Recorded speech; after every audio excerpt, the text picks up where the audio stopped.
Hey everyone, Thordan here, and today I want to take a look at the rise and fall of the Titanfall franchise. As most of you are aware, we did just get Season 19 of Apex Legends. It's been fantastic, it's been cool, it's been a lot of fun, but we were really hoping, at least I was, that we were going to see something involving Titanfall 3. There were a lot of rumors and little hidden codes in a bunch of the patch notes, and overall it just seemed like this is the direction Respawn and possibly even EA, the evil tyrants that they are, were going to go for the future of a franchise. However, that was not the case, and now everything has basically been squashed. So today, let's go ahead and actually look at what caused the rise of Titanfall and the quick decimation of it as well, and is there ever going to be any future Titanfall content that we can look forward to. So to understand the story of Titanfall, you have to really get a good look at the developers Respawn and what they were originally founded from, which was actually Infinity Ward, which was a video game developer you may know as the creators of the Call of Duty franchise. This is a studio that was actually founded by Vince Zampella, Grant Collier, and Jason West, who before working on the Call of Duty series did Medal of Honor. However, in early 2009, co-founder Collier actually left the company to join Activision, which was the parent company, and in 2010, West and Zampella were fired by Activision for breaches of contract and insubordination. Following this, they founded the game studio Respawn Entertainment, which we all know for the amazing Titanfall and Apex Legends series. Of course, starting a video game studio is never easy, and West and Zampella definitely needed funding to get this underway, and so they went and reached out to EA with their partners program. However, West and Zampella were very adamant about the fact that they would retain all rights to the intellectual property produced by them in the future. However, later on in this video, you'll understand that may not have worked out the way they planned to. Shortly after receiving funding from EA, it was revealed at E3 in 2011 that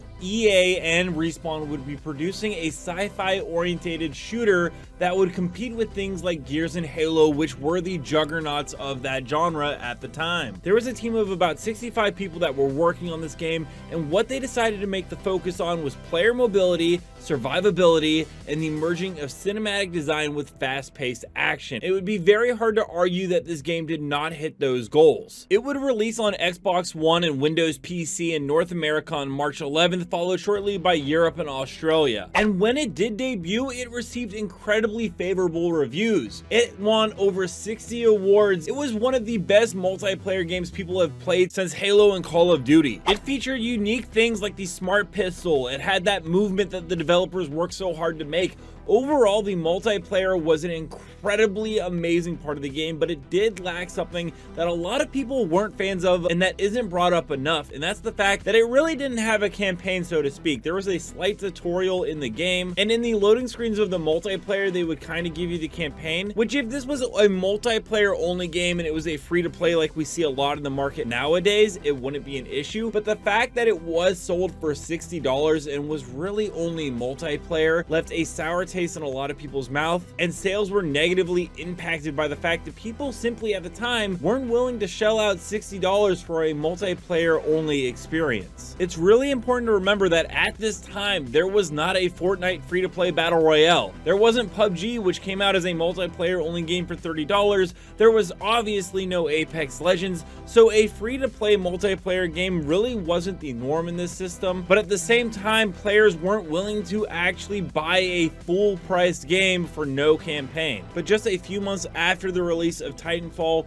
the founder Vince Zampella, along with producer Drew McCoy and others, decided to return for the sequel, which would have a 2-year development cycle, which would once again be published by Electronic Arts and had approved the funding and the marketing support of this. The game would be officially announced on March 12, 2015, and it would be coming to the PlayStation 4, unlike the original Titanfall, which was an Xbox exclusive. At the EA Play, the publisher Electronic Arts would announce that Titanfall 2 would be releasing worldwide on October 28th, 2016. There was only one slight problem. They decided to release this between one of their other studios' own titles, which was a huge juggernaut at the time, which was DICE's Battlefield 1, and then also Activision's futuristic Call of Duty Infinite Warfare, which at the time, Call of Duty was arguably the biggest FPS on the market. And while those two franchises are amazing within their own right, I don't think anyone could have expected how great Titanfall 2 would be. Everything that made the original Titanfall great with the multiplayer was there in Titanfall 2 and actually expanded on,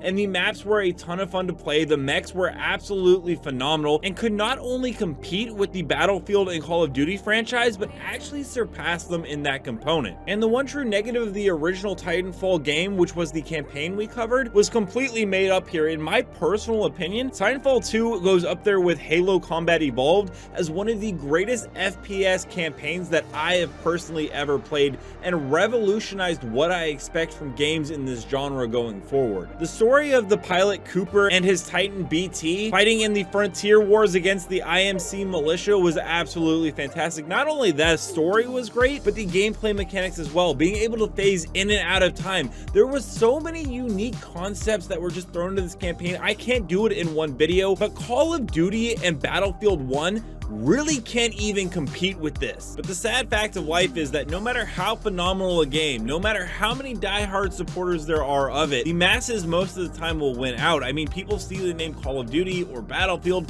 they're just gonna pick that up off of instinct and past brand name recognition. So it really shouldn't have come as a surprise to anyone at EA that Titanfall 2 did not live up to sales expectations. They truly sent this game out to die, regardless of how phenomenal it may be. If they had not sent it out to die, Titanfall could truly actually be the #1 game on the market right now, but unfortunately that just isn't what happened on that side of history. Instead of beginning work on a Titanfall 3, developers would begin toying around with the idea of creating a battle royale that would go into the emerging market, which had games such as PUBG and Fortnite. And after a few years of that same Respawn development team that had worked on Titanfall, they were ready to release a brand new free-to-play battle royale that was a complete surprise drop, and its name was Apex Legends. Apex Legends would end up becoming one of the best battle royales available, competing directly one-on-one with Fortnite, and actually being one of EA's most profitable games, which generated a large amount of revenue for their publisher. They were able to take those functions they put into the heart and soul of Titanfall, with mobility and survivability as the main emphasis, and truly make a wonderful battle royale that was set within the mythos of the Titanfall universe, running on the same source engine.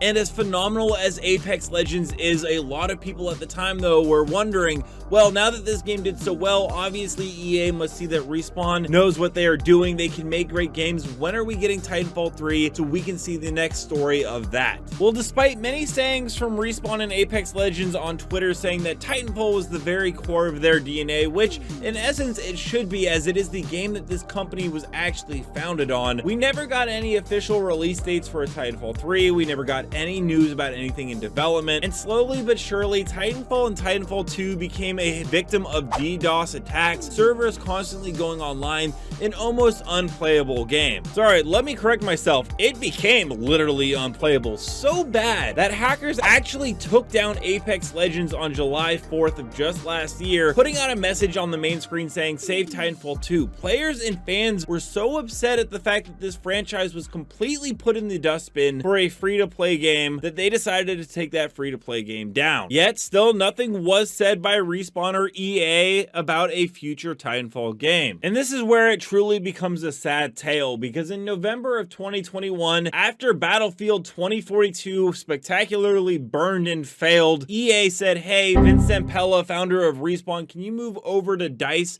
and try to manage that situation? It's a truly ironic situation that EA put up Respawn against DICE's Battlefield to kill off Titanfall, but it completely backfired to the point where now Respawn was in charge of actually saving the failing DICE and Battlefield franchise. And so the co-founder and very spirit of what made Respawn left. This was followed up by a ton of other departures from Respawn, such as Jason McCord and Drew McCoy, both original producers and founders of the Titanfall games and Respawn, moving on to work at different studios. One of them actually just said, hey, I don't want to work for EA really. I mean, he actually kind of technically said, I don't have another job, but yeah, he basically said he didn't want to work for EA. The entire Respawn team has pretty much completely departed, and currently Respawn has a ton of vacancies within their own studio. Yet EA at the same time has decided to splinter this franchise off after the success of Jedi Fallen Order, which really just shows to me that the original Respawn team was phenomenal and could make great games no matter what. But regardless of that, they have splintered the team into about 4 or 5 different games, none of which are a Titanfall 3. But I'm actually going to be a little honest here, and it might actually hurt some feelings.